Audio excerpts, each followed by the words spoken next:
En el corazón de la iglesia, allí donde el tiempo parece detenerse y cada piedra susurra historias de fe. Dos noticias han resonado con la fuerza de un trueno y la sutileza de una oración. Desde el Vaticano, Roma ha roto su silencio, pero lo ha hecho con una voz dual que ha dejado al mundo católico en una encrucijada espiritual.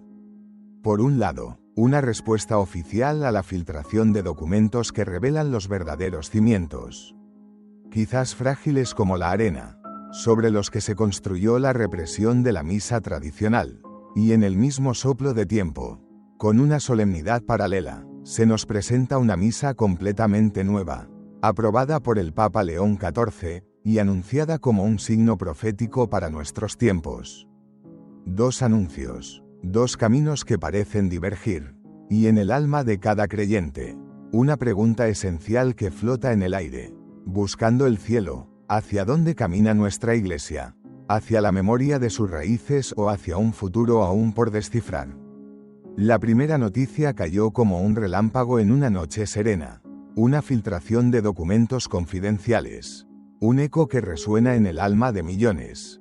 Ha arrojado una luz inquietante, casi dolorosa, sobre los fundamentos de la controvertida Carta Apostólica Traditionis Custodes. Aquella medida con la que la Santa Sede impuso severas limitaciones a la celebración de la misa que durante siglos fue el corazón latente de la fe católica, la misa tradicional en latín. El texto filtrado, ahora en manos del público, no susurra, sino que clama una verdad que contradice abiertamente la narrativa oficial. Según esta narrativa, existía un grave problema de desunión y rebeldía entre los fieles tradicionalistas. Una amenaza que justificaba una medida tan drástica. Sin embargo, estos documentos internos pintan un cuadro muy diferente, una realidad mucho menos dramática. Sugieren que la decisión de sofocar el rito antiguo se edificó, no sobre la roca firme de una necesidad pastoral, sino sobre los cimientos inestables de la arena, sobre percepciones y quizás presiones. Ante el murmullo creciente, la Santa Sede no pudo permanecer en silencio. A través de su portavoz, Matteo Bruni, difundió un comunicado oficial. Sus palabras, medidas y cautelosas, fueron como caminar sobre brasas. Confirmó, de manera implícita, que el documento era auténtico y formó parte del proceso que condujo al motu proprio, aunque al mismo tiempo intentó minimizar su importancia. Bruni declaró, textualmente, no confirmo la autenticidad de los textos publicados, pero puedo decir que es uno de los documentos en los que se basó la decisión de publicar Traditionis Custodes. Naturalmente, es una reconstrucción incompleta y parcial. Esta consulta fue luego apoyada por otra documentación y otros informes y consultas internas recibidos por el Dicasterio para la Doctrina de la Fe. Esta respuesta, lejos de sanar la herida o calmar la creciente polémica, para muchos fue como echar leña al fuego. Alimentó aún más las sospechas de una gestión opaca, de una agenda que parece hostil a la propia herencia litúrgica de la Iglesia. Para miles de fieles, estas palabras no sonaron a fortaleza, sino a una admisión implícita de debilidad. Confirmaron la dolorosa sospecha de que la decisión de marginar la misa de siempre no se basó en una verdad pastoral sólida y caritativa, sino en cálculos de poder y presiones internas que anidan en los pasillos de la curia romana. Haciéndose eco de la ira santa y la profunda consternación de innumerables fieles, se alzó una voz clara, pastoral e implacable, la de Monseñor Joseph Strickland, obispo emérito de Tyler. Sin temor y con la parresía de los profetas, no escatimó en acusaciones directas contra la curia romana. Al comentar la filtración, Monseñor Strickland habló sin rodeos de una corrupción que acecha en los palacios sagrados, describiendo un Vaticano que a veces se asemeja más a un gobierno terrenal o a una corporación multinacional que a la esposa inmaculada de Cristo.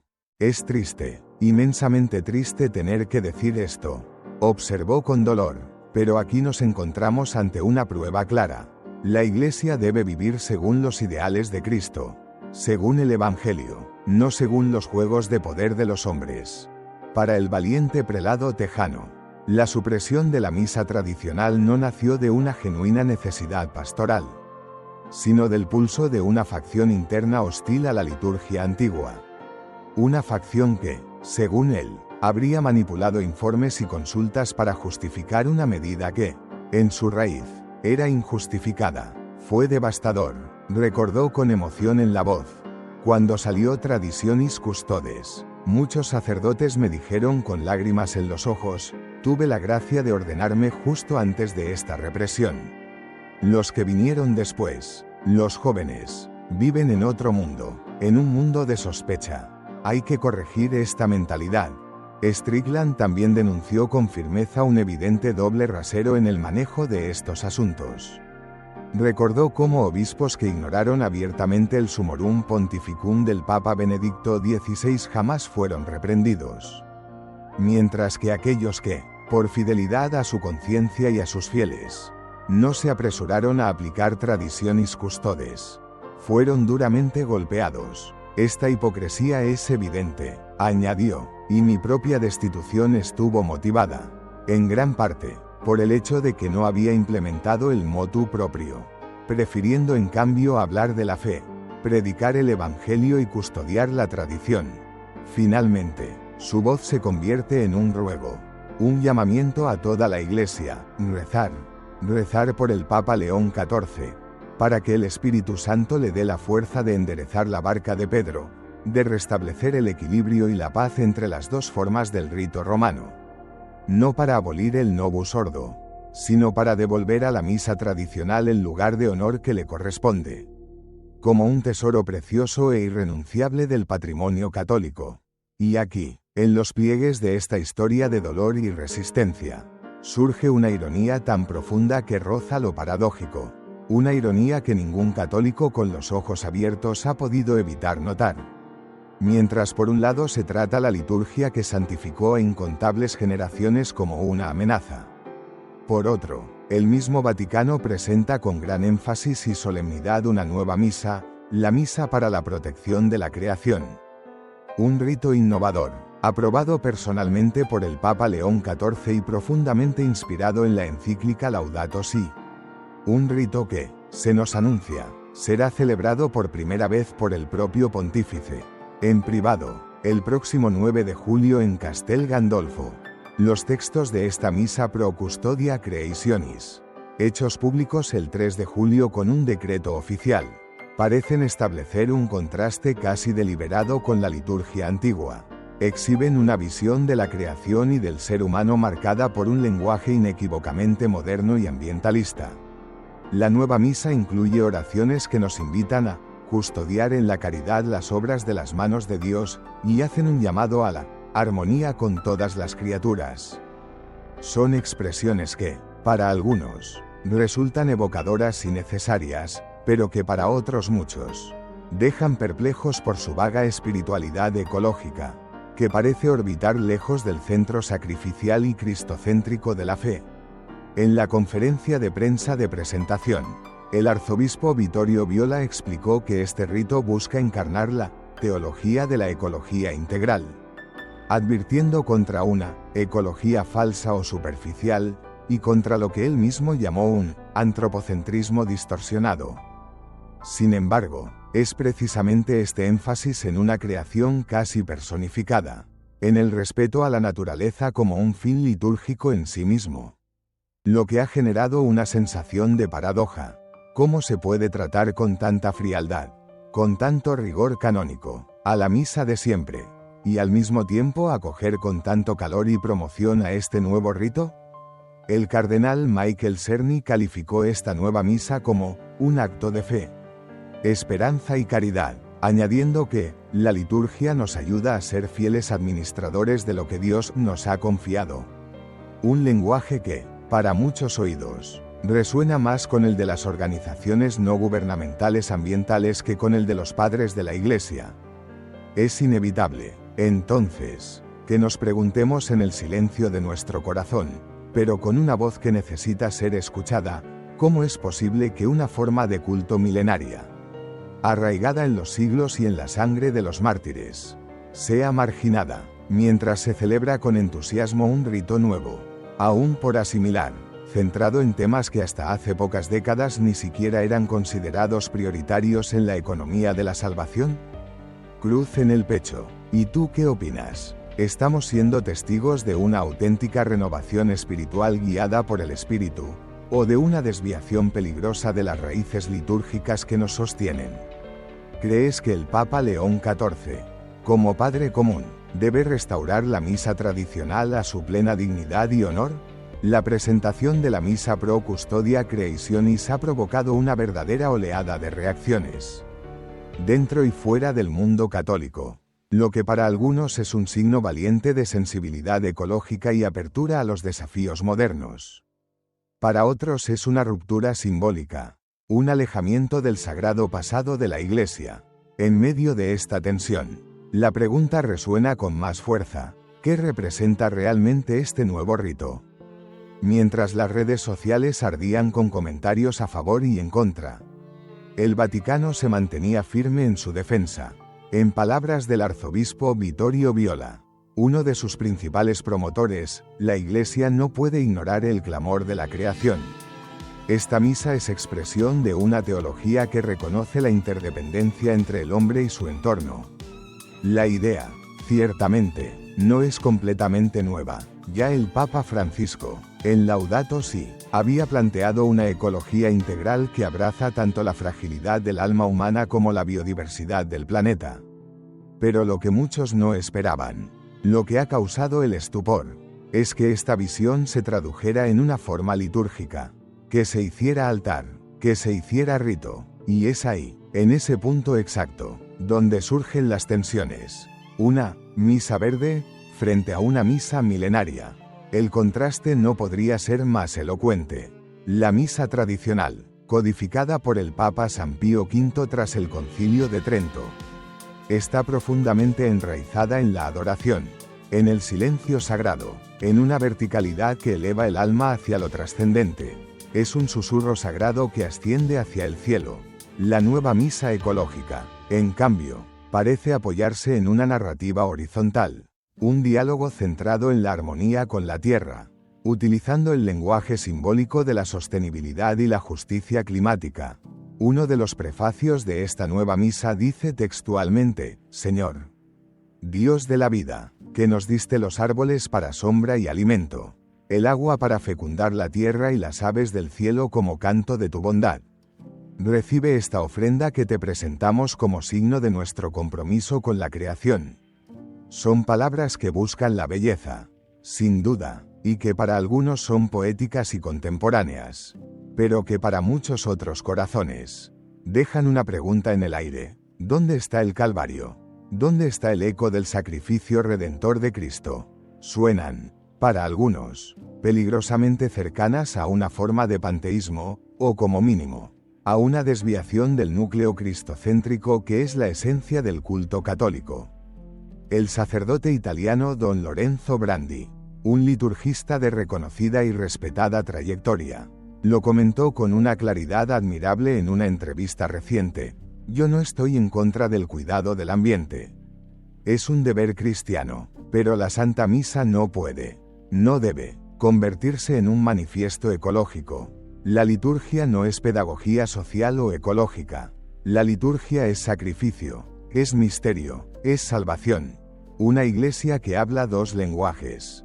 La paradoja es tan flagrante que innumerables fieles, buenos y sencillos, han comenzado a expresar su confusión y su dolor.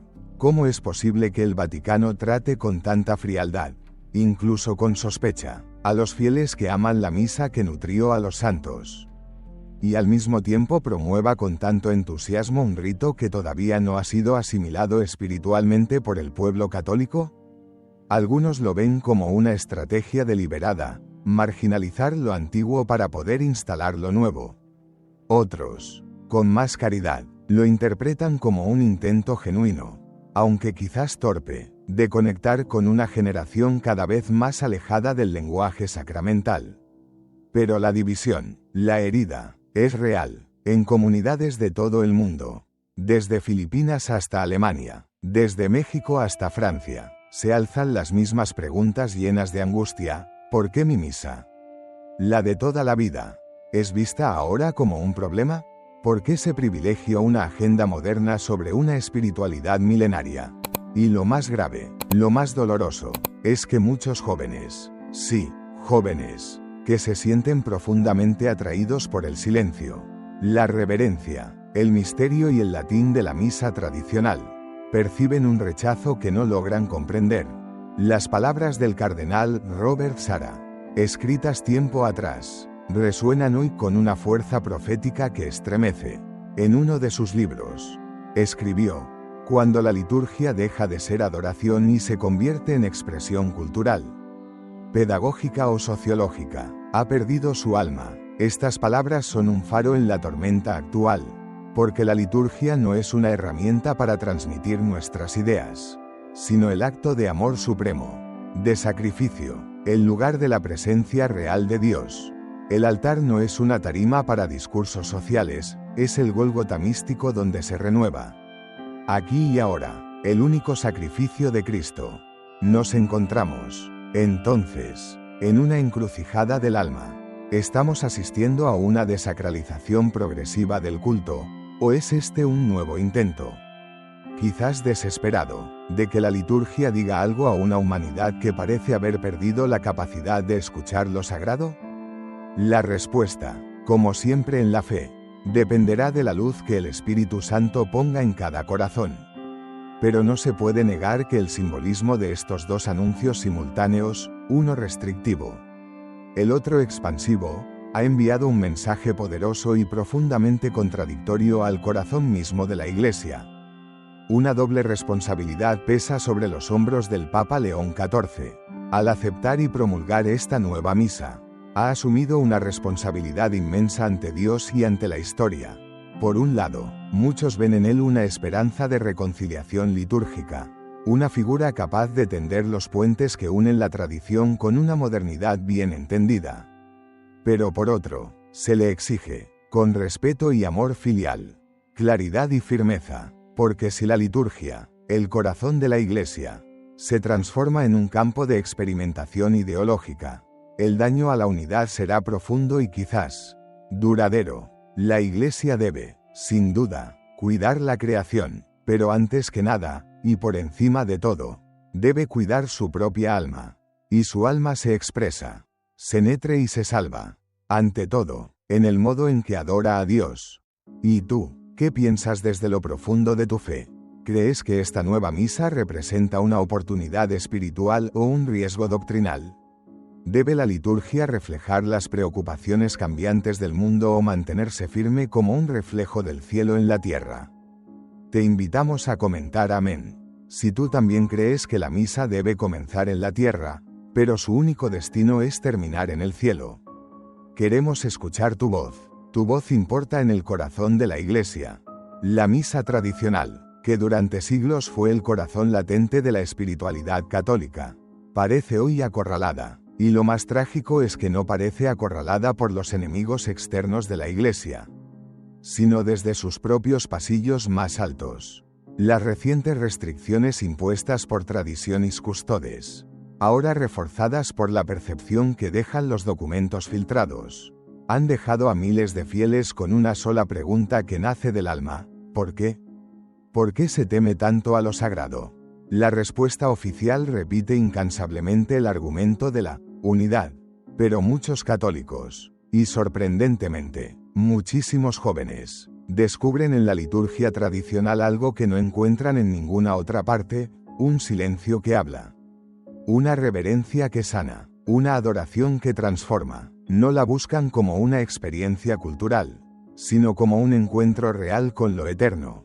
Y sin embargo, la tendencia es clara y dolorosa: menos misas en latín, más normativas, más obstáculos, obispos que se sienten intimidados, sacerdotes que son vigilados, y todo en nombre de un supuesto progreso, que parece implicar que el alma litúrgica de generaciones enteras debe ser recluida. Monseñor Athanasius Schneider lo expresó con una claridad meridiana: la represión de la misa tradicional es un ataque a la memoria viva de la Iglesia. Porque la liturgia no es nostalgia, es raíz, y cuando se corta la raíz, El árbol puede parecer que crece por un tiempo, pero en realidad se está marchitando desde dentro. Mientras tanto, la misa ecológica es promovida como un puente hacia el futuro. La pregunta es inevitable: ¿será un futuro sin pasado? ¿Un futuro sin raíces? ¿Y tú, qué opinas? ¿Se puede construir una iglesia fuerte y santa sin honrar sus propios cimientos? ¿Debe la tradición ser silenciada para dar paso a lo nuevo? Comenta la palabra tradición. Si tú también crees que lo que es eterno no caduca, que lo que es santo no pasa de moda. Nunca, en la historia reciente, la Iglesia Católica había vivido una sacudida litúrgica tan evidente, tan palpable, como la provocada por estos dos anuncios gemelos. Por un lado, la confirmación de una filtración devastadora que pone en tela de juicio la base misma de Traditionis Custodes. Y por otro, el lanzamiento cuidadosamente orquestado de un nuevo rito litúrgico ecológico, presentado como el símbolo de una iglesia moderna, sensible y comprometida con el futuro del planeta. Ambas noticias estallaron el mismo día. Ambas apuntaron al corazón de lo más sagrado, el culto a Dios. Y ambas han dejado al mundo católico perplejo, dividido y, en muchos sectores, profundamente herido, mientras algunos aplauden la valentía de un pontífice que mira hacia el futuro. Otros no pueden contener su desconcierto ante lo que perciben como un abandono del pasado sagrado. Como si siglos de devoción y santidad pudieran ser barridos bajo la alfombra de una nueva sensibilidad. Porque más allá de lo ecológico, más allá de lo pastoral o incluso de lo estratégico, lo que realmente está en juego es la identidad misma de la Iglesia. Su memoria, su lenguaje sagrado, su alma, una nueva primavera o un eclipse litúrgico. Los defensores del nuevo rito aseguran que se trata de una evolución natural, una adaptación necesaria a los desafíos del siglo XXI. El arzobispo Vittorio Viola lo expresó así: este rito no reemplaza lo esencial, lo amplía, lo actualiza. Encarnamos la teología de la ecología integral en el corazón de nuestra liturgia. Pero otros, muchísimos otros, no lo ven así. Para innumerables fieles, religiosos e incluso cardenales, este tipo de gestos no simbolizan una continuidad, sino una ruptura. No se trata solo de palabras, sino de signos, de símbolos, de gestos sagrados. Y cuando esos símbolos se transforman sin una clara y contundente justificación teológica, el pueblo de Dios se desconcierta. ¿Cómo puede celebrarse con alegría una nueva misa que habla de armonía con las criaturas, mientras al mismo tiempo se censura, reprime y mira con sospecha la forma tradicional en que la Iglesia ha adorado a su Creador durante siglos? La tensión es palpable, y el desconcierto crece. La Iglesia se encuentra ante su propio espejo. El Papa León XIV ha sido, hasta ahora, una figura de estudiada ambigüedad estratégica, elegido con el favor de sectores progresistas, pero usando a menudo un lenguaje de apertura hacia los más tradicionales. Parecía la figura capaz de reconciliar lo que papados recientes habían fragmentado. Pero estas decisiones simultáneas han desatado la tormenta. Por un lado, se confirma que la justificación de Traditionis Custodes se basó en una imagen distorsionada de la realidad. Se habló de desobediencia, de divisiones, de una amenaza grave a la unidad. Y sin embargo, los textos internos ahora revelados muestran una situación mucho menos alarmante. No había una crisis terminal, había, sobre todo, amor por lo antiguo. Por otro lado, la nueva misa por la creación ha sido lanzada con toda la fuerza mediática. Sus oraciones hablan de la caricia del viento, el canto de los árboles, el dolor del planeta, y si bien no faltan textos bíblicos que cantan la gloria de Dios en la creación, la ausencia del lenguaje sacrificial, redentor y cristocéntrico es notoria. Como señaló un liturgista francés, el problema no es hablar de la naturaleza, el problema es olvidarse de Cristo crucificado en el proceso. ¿Es posible el equilibrio? El Concilio Vaticano II, en su Constitución sobre la Sagrada Liturgia, afirmó claramente que toda reforma litúrgica debe conservar la sustancia de lo que la Iglesia ha recibido. Desarrollo orgánico. Sí. Ruptura. No. Pero muchos sienten que hoy nos acercamos peligrosamente a esa línea de ruptura. La misa tradicional no es una simple nostalgia estética. Es teología encarnada. Es un lenguaje sagrado que ha formado santos, que ha sostenido a mártires, que ha nutrido a generaciones enteras de católicos.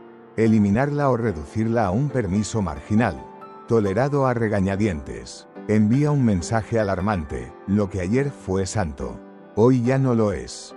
Lo que era un tesoro, ahora es un estorbo. Y en contraste, se presenta una liturgia nueva, sin el mismo arraigo, sin siglos de vida, sin una teología probada por el tiempo y la fe del pueblo. Esto no solo genera división, genera una profunda confusión espiritual. Monseñor Joseph Strickland, en sus recientes y valientes declaraciones, fue meridianamente claro: no se puede construir el futuro destruyendo el pasado. La unidad no nace del desprecio, sino del respeto profundo por todas las formas legítimas de adoración. Este es un llamado a la claridad y a la humildad. La Iglesia necesita unidad, sí, pero una unidad verdadera, cimentada en la verdad y en la caridad. Una unidad que reconozca la inmensa riqueza de la tradición, sin imponer novedades que dividen más de lo que edifican. Una unidad que comprenda que el lenguaje litúrgico no es un experimento cultural, sino un canal sagrado de la gracia de Dios. El Papa León XIV tiene hoy sobre sus hombros una responsabilidad sagrada: la de corregir el rumbo si ha sido mal informado, la de escuchar el clamor de los fieles que aman la liturgia de siempre, y la de recordar, y recordarnos a todos, que la gloria de Dios no cambia con las modas del mundo. Muchos esperan una palabra más clara, un gesto de reconciliación, un acto de valentía paternal que diga, sin ambigüedades: lo que fue santo, sigue siendo santo. Lo que la Iglesia custodió durante siglos no puede, no debe, perderse en una sola generación. Y tú, una vez más, ¿qué te dice el corazón? ¿Estamos ante una renovación inspirada por el Espíritu Santo, o ante una confusión que pone en riesgo la identidad misma de la fe católica? ¿Crees que es posible caminar hacia el futuro sin romper con nuestras raíces sagradas?